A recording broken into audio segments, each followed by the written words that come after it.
All right, people. It seems like the new hot topic of today is Ricky Starks.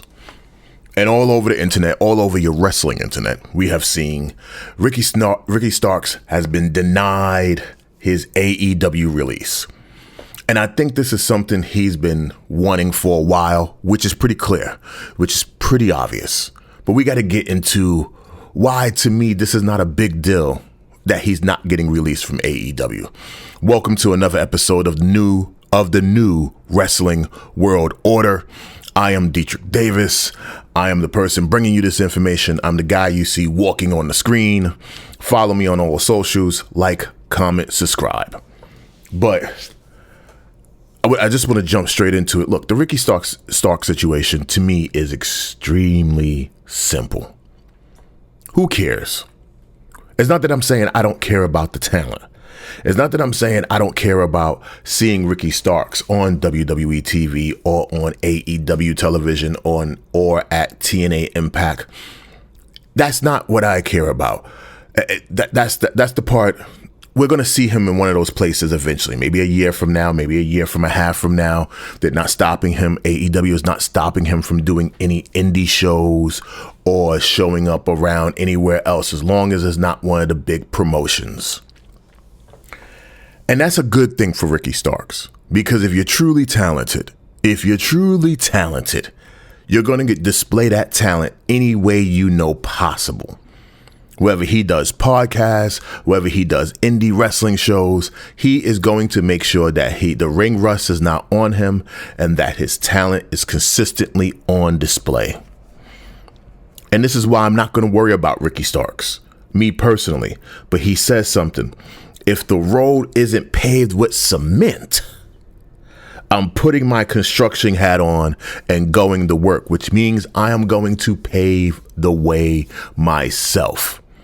And any lesser piece of talent, let me not say piece of talent, any lesser talent in AEW who has been shipped off and put on the shelf to wait for Tony Khan to go into the great library of contracts and pull a wrestler and go, let me use him tonight, does not understand what they have to do to get over.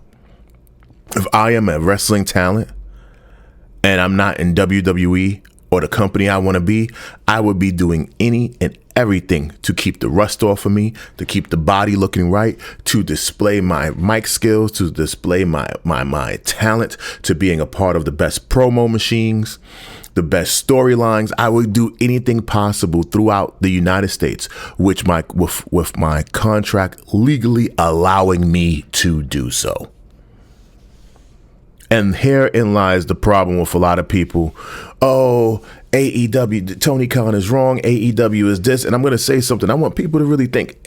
Tony Khan was raised in a football business world, a soccer business world. And in the mainstream sports, your contract is your contract. In the NFL, it's very hard for a person to get released until it's releasing season. You get what I'm saying? When you sign your agreement, that is the rules of the agreement. And Tony Khan might come off as a punk or a pussy or a lame or a nerd or whatever you want to call him. That's your opinion of him. And he shouldn't even give a fuck about what your opinion of him is. But the fact and reality of the situation is, Tony Khan is right. You signed an agreement. We had a falling out. I don't have to use you. I don't have to incorporate you. I don't have to allow you to be who you think you should be on my company's time. If it costs me more to keep you home, then you stay home. But I'm not going to stop you from doing your indie shows. I'm not going to stop you from doing anything. And I think the reason why Tony Khan does that, because he thinks the indie promotions are beneath him. Tony Khan sees himself as complete competition to WWE. That's a fluctuated opinion, depending on who you are. So Tony Khan has to sit back and say to myself, obviously, I tried to be friends with everybody in the locker room. Being friends with everybody doesn't work out too well. Let me just separate myself. Yo, we got nothing for him. We got nothing for him. Tony Khan could wake up and say, I don't want to write nothing for Ricky Starks. There's a difference. Vince McMahon may not like a person, but he would still at the time do business with them. We're learning that Triple H may not like certain people, but he'll do business with them. He'll try to see if we can make money with them. And that's the difference between a Vince, a Triple H, and I don't know Vince or Triple H, but I think that's the difference with the WWE mental culture. We don't like them, but they're dope, they're good, and they make us money. Put them on the screen. That's my attitude. I don't have to like you to make money with you. That is the most foolish concept in the world, that I have to like you or we got to be cool for us to make money with each other. We can hate each other, but let's go get the money together. And obviously, Tony Khan doesn't understand that. And I think the whole wrestling community is completely up in arms because it's easy for them to be upset that Ricky Starks is not on TV. Were you buying Ricky Starks merchandise? Were you buying all his action figures? Were you emotionally invested in him? If you are, then you're the person that deserves Ricky Starks on your TV screen. But if you're just upset to say, oh, Tony, if it's easy to hate AEW right now. So if you're just one of those people who are saying, oh, I need to be a part of the AEW machine, the AEW hate machine, excuse me.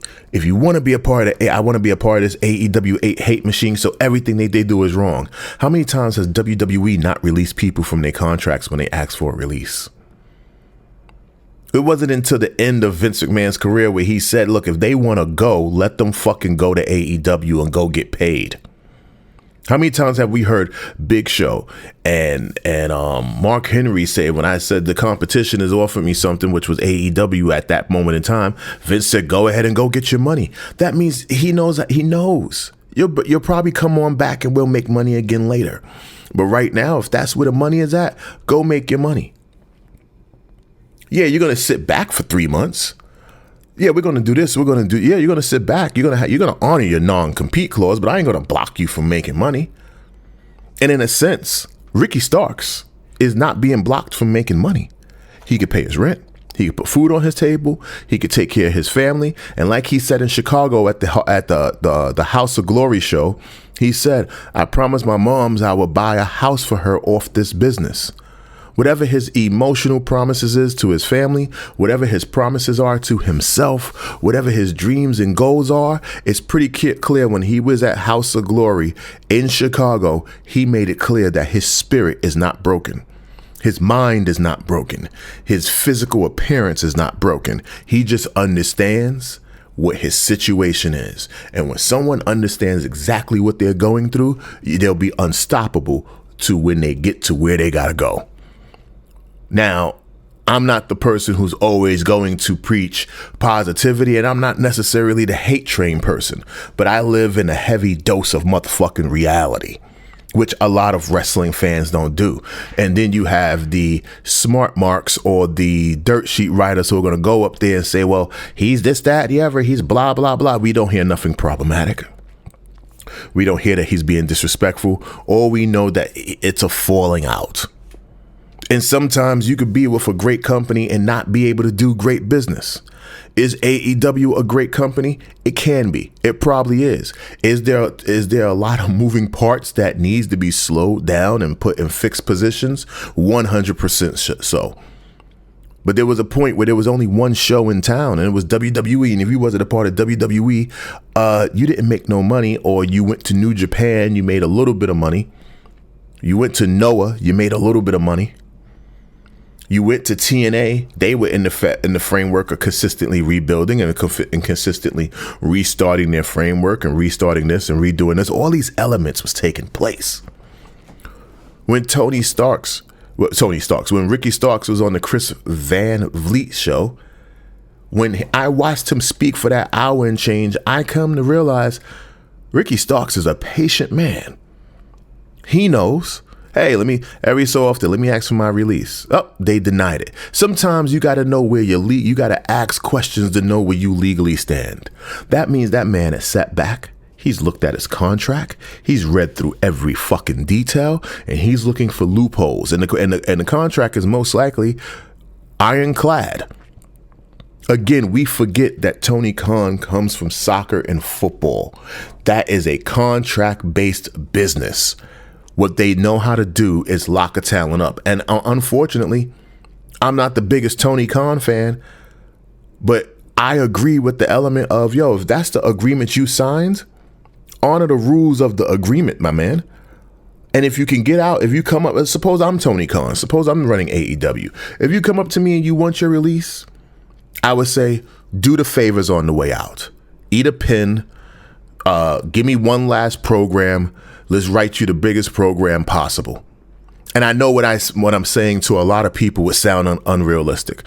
Look, we don't get along. We're not doing good business, but I'm not going to keep you off of TV. I want to be able to show people, if you exit, this is how you exit. I want to lay the blueprint down on an exit strategy in my company, whether we get along or not. As a matter of fact, I don't even want you to eat a pin. I want you to make sure that you get the pin on the way out. Who do you want to work with? What can we write a program with? What, there's 6 months remaining on your contract? Let's get 6 months out of you. Don't get hurt, because I'll tack that time on the back end. That's just me as a business person. As a person, I may not be big and famous on YouTube just yet. I may not have the biggest wrestling podcast on YouTube just yet. I may not be the biggest voice in the wrestling industry when it comes to commentary and opinion on professional wrestling just yet. But I've worked in entertainment 99.9% of my life. And the one thing I used to learn, they didn't glue it. If you didn't glue it down, I ripped it open and read it. If it wasn't sealed shut, I sat down and I read contracts. I had to teach myself contract law.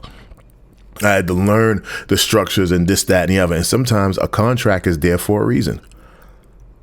And in Tony Khan's eyes, I have already invested in you with television time, putting you near commercial breaks, entrance time, buying the music, making sure that you're being flown out somewhere, making sure that you fed, that you got the money that we agreed upon. I have met all of my financial contractual obligations. I do not have to put you on TV. And that's the part that a lot of us, I don't want to say a lot of us, that's the part that we, as the supporters and the fans of professional wrestling, need to pull back and look at emotionally and go, you know what? That's my contract. I'm going to honor it. And obviously, Ricky Starks is honoring it. But if I'm Tony Khan, if Dietrich Davis, me, the man you see walking on that screen, is Tony Khan, then I have to sit back and go, let me give you the best bid on the way out, because the people who are coming in, the new talent that I want to sign, I want them to see that I made you look like a fucking $1 million on your way out. If you got 6 months with me, we're going to make this the best 6 months on TV. But like I said earlier, don't you get fucking hurt. Because if you get hurt and you got 6 months remaining on your contract, I'm tacking that shit on the back end and you're going to owe me that time. And I'm going to need that time on TV, baby. I'm not going to take that time just sitting you at home. And then I would have to sit down and have a real conversation with Ricky Starks. Don't phone in the promos. Give me the best intensity. I'm going to give you the best 6 months program that I can think of. Now, we know Tony Khan and his company is not best at writing the best programs and storylines for anyone, so that might be more damaging for someone like Ricky Starks. But I'm talking in hypothetically. So now we have to sit back and go, oh shit, Ricky Starks just got denied. We don't have to say, oh shit. Sit home, collect your money, go to the gym, have every quiet conversation with Cody Rhodes that you can. Have every quiet conversation with CM Punk that you can. Have every quiet conversation with every wrestler you know in that company. Learn what the WWE is. What's the nature? What's their structure? What do they do if they don't like you? What do they do if they do like you? What happens if you get into a beef? What happens if you do that? The remaining of his contract should be researching the company he wants to be in detail. I will be picking up the phone and calling Triple H. Hey, H, when I get there, if you need anything, let me know. If you need some help with some ideas, if you want to run something by me, I know I'm not in your company, but learn how my wrestling mind works. Learn how I would help other talent, even if I'm not involved with them. I will be offering my services on the low and dirty. Ricky Starks is going to be O-fucking-K. And that promo at House of Glory, aka Hog, that taught me and told me that Ricky Starks understands the goal. He said, if there's no cement on the ground, let me go put my fucking hard hat on and get to work. He is going to pave his way. We don't know if he's going to main event a WrestleMania. We don't know if he's going to main event a SummerSlam. We don't know if he's going to main event a Royal Rumble, if he's going to be a King of the Ring winner. We don't know if he's going to win a Royal Rumble. But we do know there's something magical to Tony Starks. A lot of people would say he's a wannabe Rock. I don't think that at all. I think he has a look. He knows what his look is. He knows how to work it. I don't think he's emulating any of those type of people. I think that's that lifestyle. That's the lifestyle that he grew up in. I'm not too sure where he grew up in, but I think he's infused a lot of things culturally around him into his character, and he knows who he is. There's not much you have to put behind a Ricky Starks once you get him on a WWE television if he chooses to go there. I think he would have more of a hard time in New Japan and Noah and All Japan Pro Wrestling. I think he will have a harder time in TNA, personally. But there's certain wrestlers that are built for AEW, and there's certain wrestlers who are built for WWE. And Ricky Starks comes off as a gentleman that understands structure. You don't say that I'm going to put my hard hat on and get to work if you don't have structure. If you don't have structure. Let me repeat that. You do not make that statement if you don't have structure. And Ricky Starks is literally 100% presenting to us, to myself, to all of the fans, to all of the supporters, to all of the lovers of professional wrestling, that he is a very structured human being, and he understands his personal goal and goals in this industry. That's just me. You guys could be listening to this audio and saying this nigga Dietrich is a piece of shit. He don't know what the fuck he's talking about. He don't know this. I know a lot. I may not know a lot. And I may know more than what you fucking realize. That is for you to determine as you listen to the show. But when it comes to this Ricky Starks situation, he's making the right moves. And I got a funny feeling he's going to get in the WWE. And when they put that when they structure him the right way, because he's technically worked in chaos the whole time in AEW.